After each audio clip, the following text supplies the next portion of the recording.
Allahu Allah, Allahu Allah, Allahu Allah, Allahu Allah, Allah. Сыйкыр менен ооруган киши эң биринчи түшү бузулуп баштайт. Уйкудагы түшү.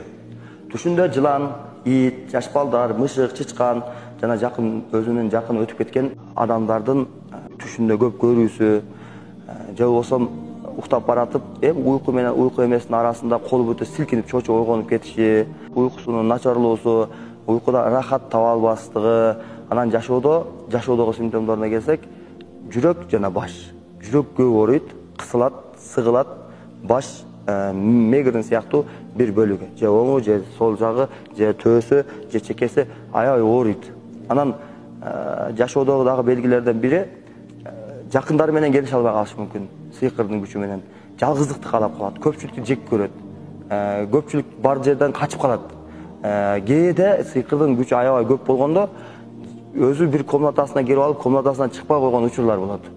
Мындай жапай адам сыяктуу болуп калат да. Анан жин кирген адамдын жүзүнө мындай тик карап сүйлөй албай калат. Көзү жалтаңдап калат. Пикирлери тунуп болбой калат. Бирдемени пикирлеп баратып, ойлонуп баратып, оюна жетпей коет.